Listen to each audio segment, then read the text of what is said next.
Kamusta, Taurus? Welcome to Like a Tarot. Gamit ang mystical cards at saka angel number, alamin natin kung ano ang sitwasyon mo.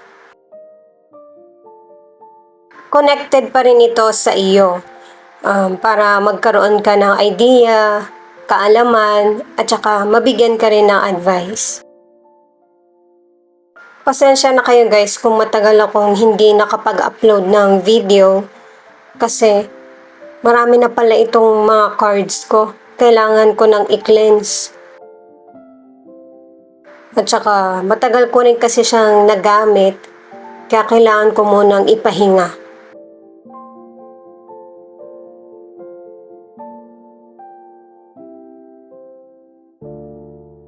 Itong shadow work, ang ibig sabihin, yung mga pagbabago mangyayari sa buhay mo ay kusang darating.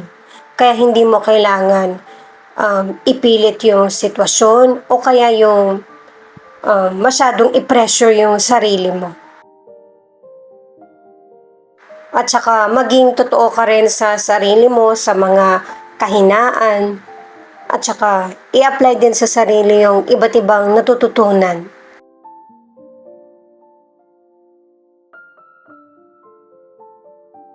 Itong resistance ay binibigyan ka ng advice na kung meron ka mang gustong simulan, hindi mo ito kailangan i-perfect. Kasi kung ano yung na-experience mong good or bad na situation, ito pa rin yung isa sa makakapagpakumpleto sa journey na tinatahak mo sa buhay. At saka kapag hindi ikaw yung nasa sitwasyon, may isip mo na napakadali ng lahat na sabihin. Pero sa totoo lang, mahirap talagang gawin. Itong angel number naman ang alamin natin. Mamaya, aalamin natin yung situation mo, situation ng person mo, situation ng relasyon, yung outcome, at saka sa uli kukuha ako ng charms. Kaya ako ginagawa ito guys para malaman natin kung ano ba yung pagbabagong nangyayari sa buhay mo. 888 is a sign that you have abundance in your life, whether it's love, friendship, money, etc.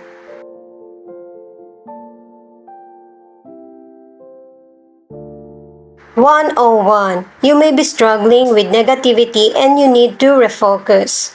Ibig sabihin guys, kung ano man yung mga experience mo sa buhay, negative man ito, kailangan mong mag-focus.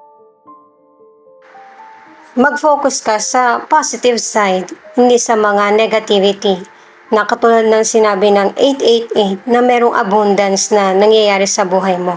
Kumbaga, kasaganaan sa iba't ibang aspeto, hindi lang pang financial.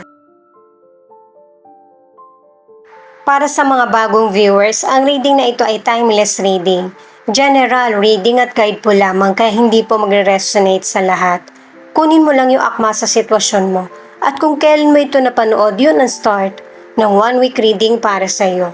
Ikaw na bahala magpalit kung si person mo ito o ikaw. Unahin muna nating alamin yung cards mo. Ace of Swords, 8 of Pentacles, at 6 of Pentacles. Dito sa mga cards mo na ito, meron kang na-realize at saka nalaman kung ano yung mga dapat mong i-focus. Mga kabutihan ang naiisip mo patungkol sa sarili, sa mga tao sa paligid or loved ones. Yung mga negatibong nangyari sa buhay mo, pinapalitan mo ng positibo. Mas lalo kang nagsusumikap. Itong tatlong cards na to ay very positive, lalo na kung patungkol sa career or negosyo.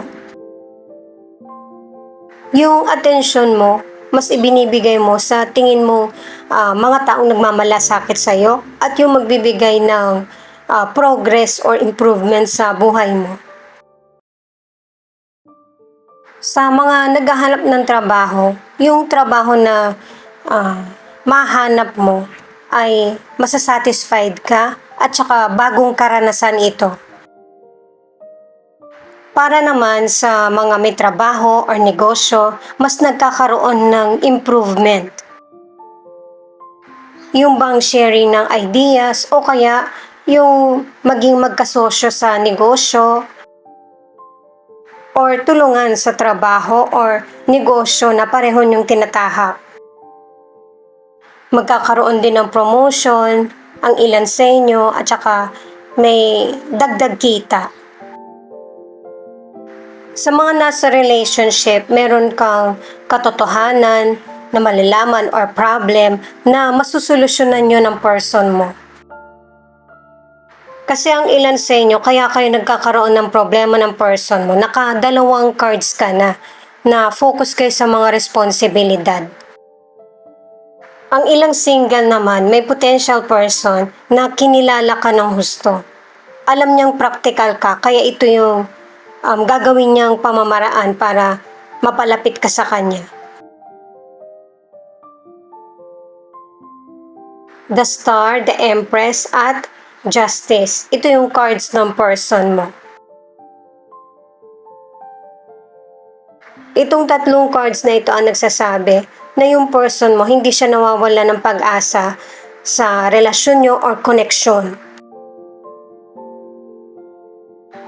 At saka, mas lalo pang tumitibay yung nararamdaman ng person mo dahil sa mga magandang pinapakita mo sa kanya.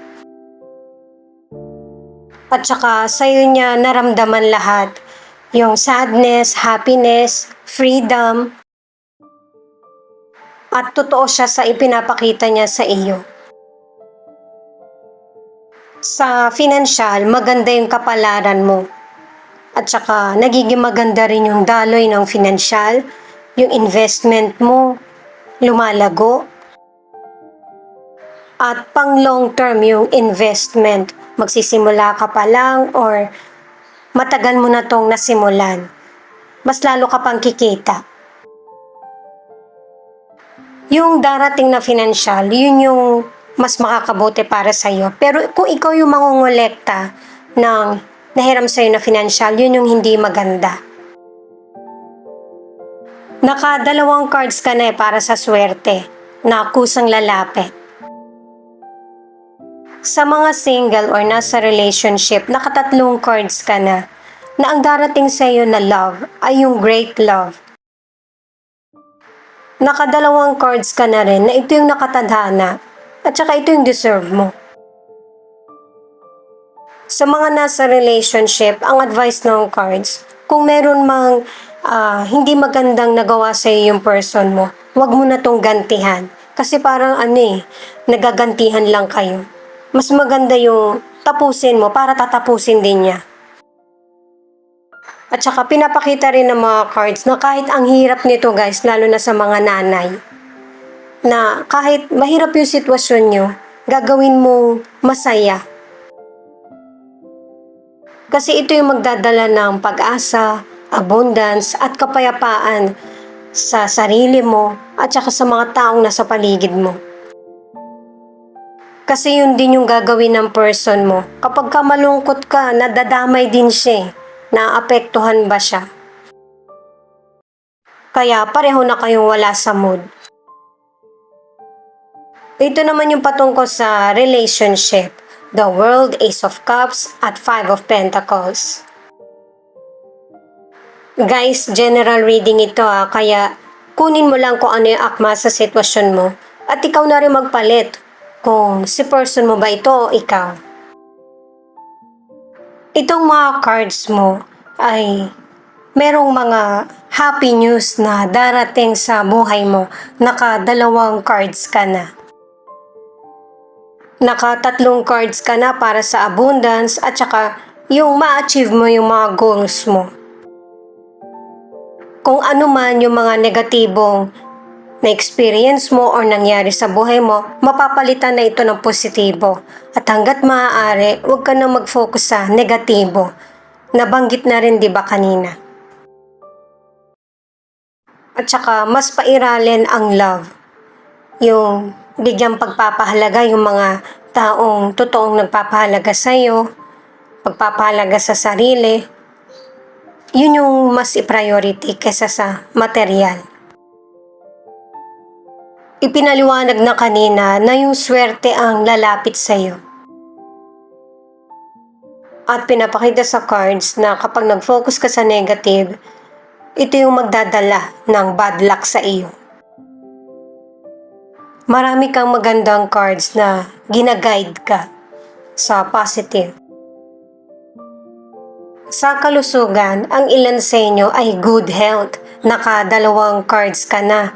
Normal yung kalusugan mo. Pero para sa ilan, kung meron ka mang illness, kaya ka nagkakaroon ng sakit, meron kang routine na nakasanayan na nakasama sa kalusugan mo. Kaya kailangan i-priority mo yung kalusugan mo kung hindi mo pa nararanasan ito or kung natuklasan man.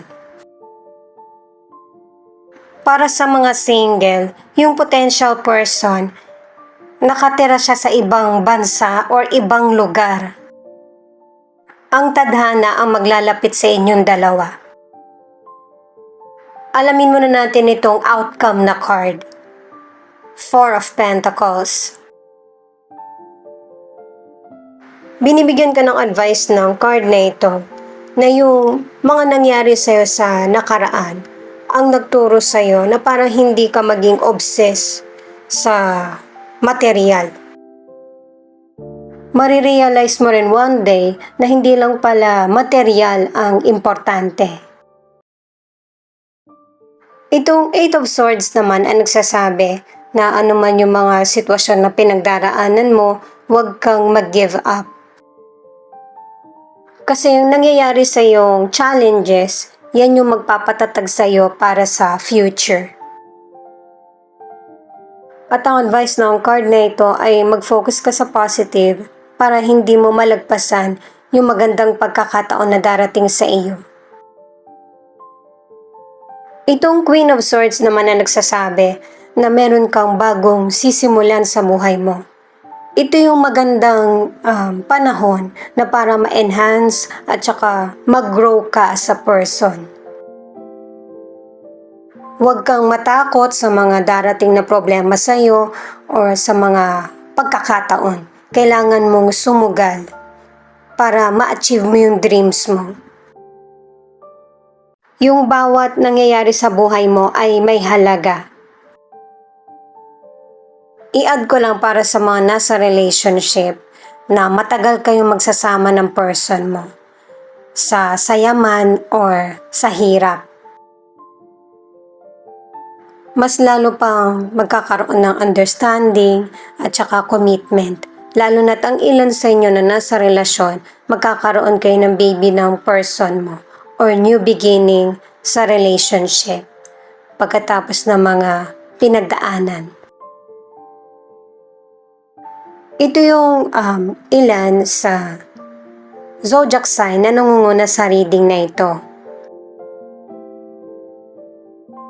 At andito na rin yung posibleng letra ng pangalan ng person mo or letra ng pangalan mo. Ikaw na lang bahalang tumukoy.